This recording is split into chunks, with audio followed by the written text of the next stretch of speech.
This small garden and walkway project took me about 5 months to finish last year. I started in early May and didn't finish it until early October. In this video, I'd like to share some footage along the way to show how the whole project came together. I already dug the edge of the garden opening. I'm going to put an edging here, plastic edging, and this is the garden. This area will be mostly rocks and stepping stone.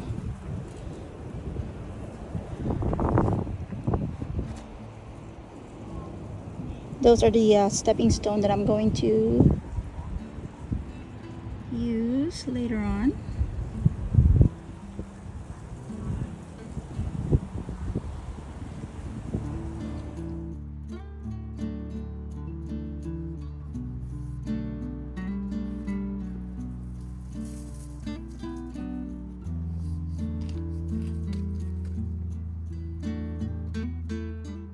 In this part of the video, I'm installing plastic edging to separate the garden bed from the walkway. Some parts of the trench weren't deep enough and loose soil had fallen back in, so I had to clean it out and dig a little more. I also removed a few stray roots from nearby trees to keep the edge nice and clean. The garden edging was 20 feet long, and I bought it from a nearby garden center. Installing garden edging between the garden bed and walkway does a lot more than just look nice. It keeps grass and plants from creeping into the beds and helps soil, mulch, and gravel stay in place so the walkway stays clean. It also makes mowing and trimming much easier since there's a clear edge to follow. On top of that, it gives the garden a neat, polished look and even helps slow down weeds from spreading into the beds. There are plenty of garden edging options beside plastic, including metal, which is durable and modern. Wood looks natural and rustic. Brick or stone is classic and sturdy. And concrete can be shaped any way you like. For a softer, more natural look, you can use gravel, rocks, or low-growing plants. I personally like using plastic edging because it's much easier and faster for me to install.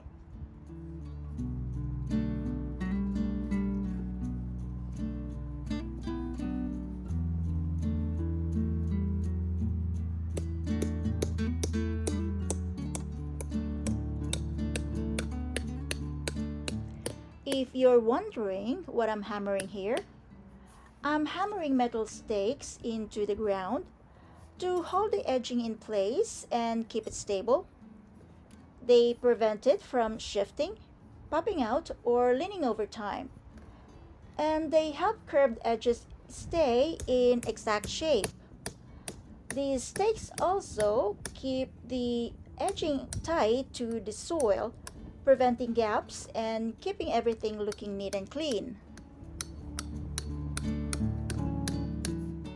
The edging I usually buy only comes with 4 metal stakes and 1 connector. But for a 20-foot section, that's definitely not enough to keep it stable, especially around curves. I usually use about 8 to 12 stakes, more if there are curves, and fewer if it's just a straight section. So I always buy extras.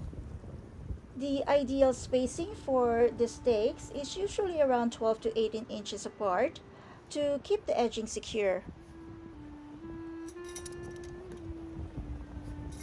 When hammering stakes, especially in curved areas, space them a bit closer to help the edging holds its shape.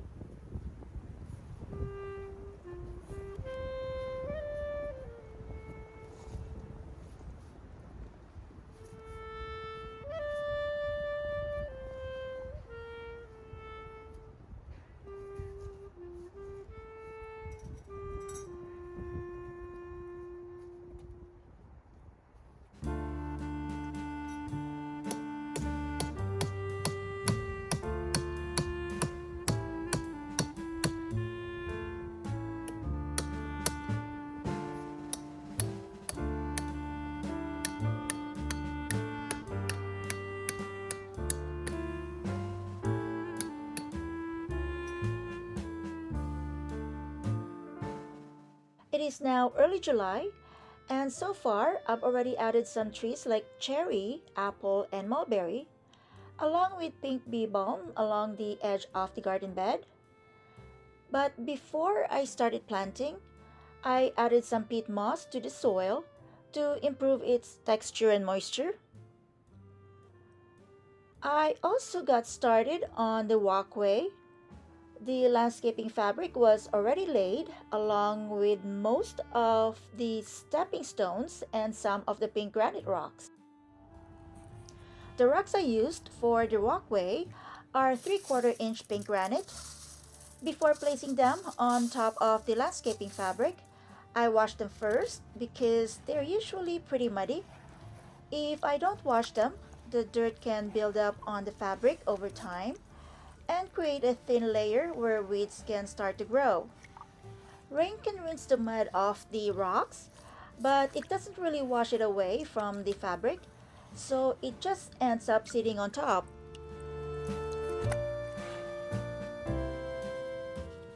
I wash the rocks a few buckets at a time.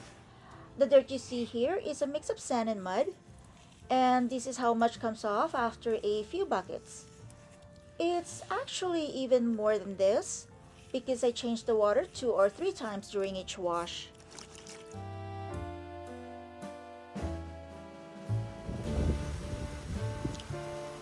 This is almost done.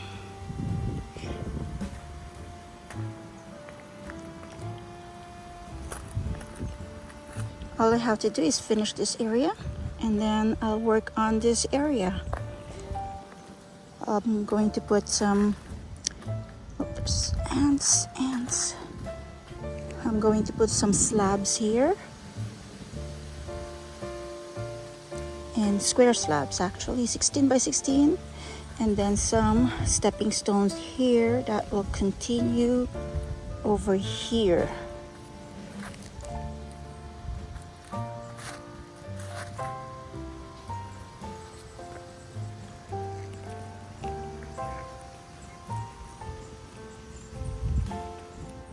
Okay, here's what I've done today.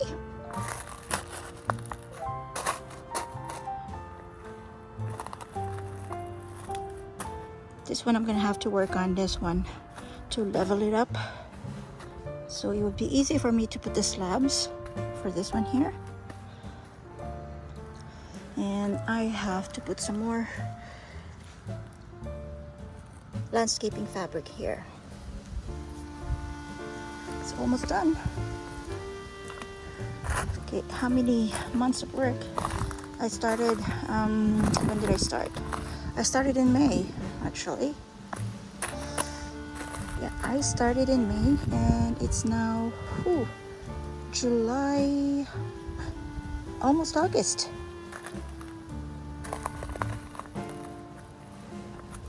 After this project, I'm going to start another one. It might be either the front yard or the side yard.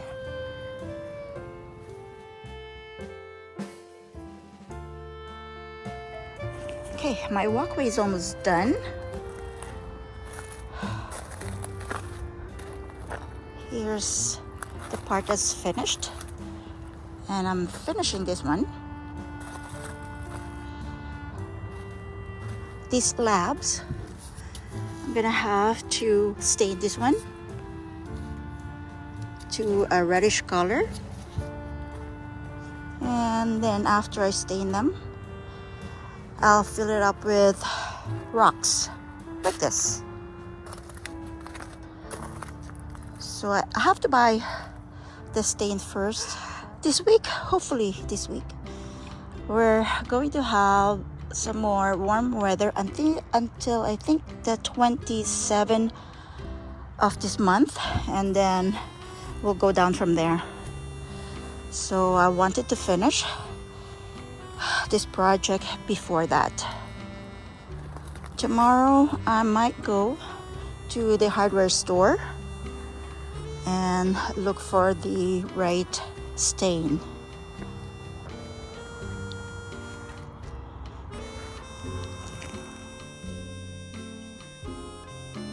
These are 16 by 16 inch diamond faced slabs. I leveled all three and spaced them about 2 inches apart.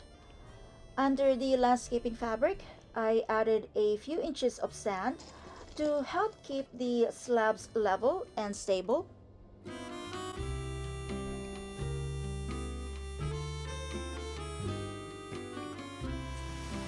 Okay, these are stained already. I stained it yesterday. I'm going to put another coat to make it a little darker. And then I'm going to clean this one. Get rid of the leaves and then start putting the rocks, like these rocks.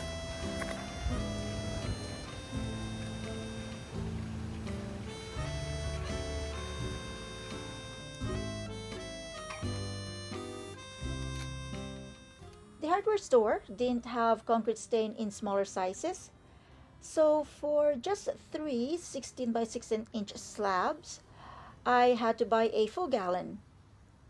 The good thing is, I didn't have to be stingy with it. I could apply as many coats as I wanted. The color I chose is a semi-transparent cinnamon stone to match the other slabs in my sitting area that I stained a few years ago. This color also matches the bricks we used for the patio and the rest of our backyard.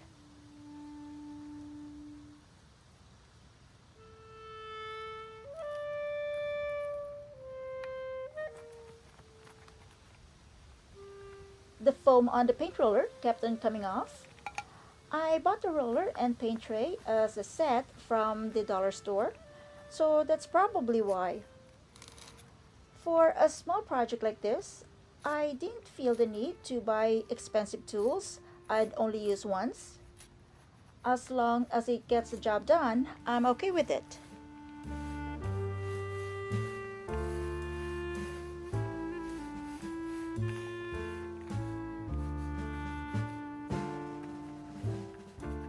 I haven't decided what to put in this area yet. I'm thinking maybe large planting pots for vegetables like tomatoes, since they need bigger space to grow. Or maybe a bench where I can sit and rest while gardening. I've always wanted a spot like this to sit and enjoy the garden, especially since this area gets a lot of shade in the afternoon. Or maybe both. If I can find a small bench and one large pot, I think they could fit nicely here.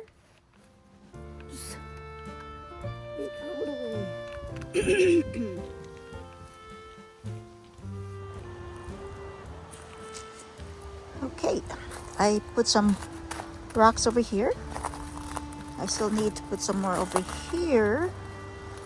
And then once I'm finished with this area, I'm going to work on this part here. Actually, this is going to be a pathway. I'll probably put edging here on the side and then fill it up with pink rocks.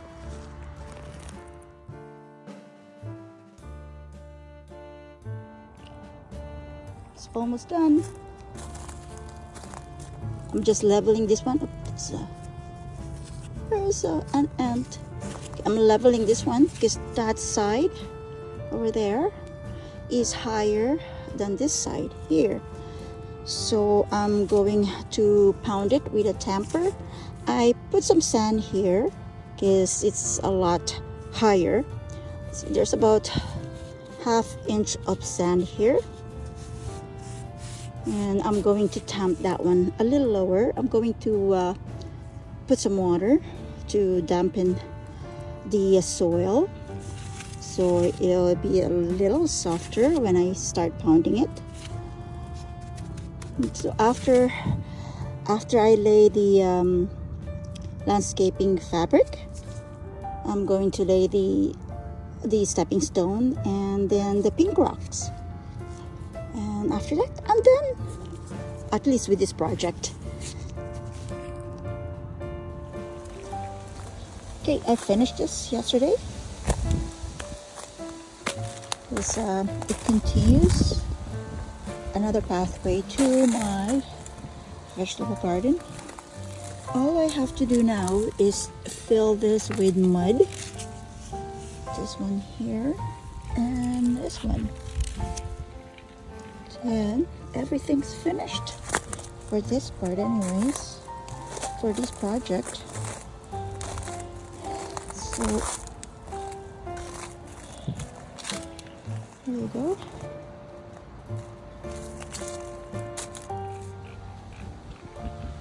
This is the project I started in May. Finally, I finished it.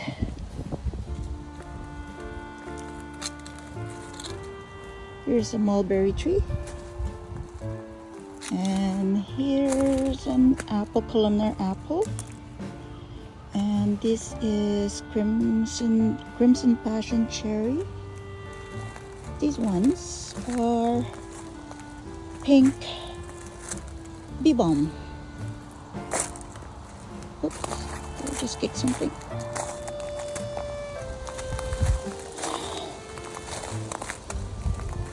Okay, thanks for watching. Bye.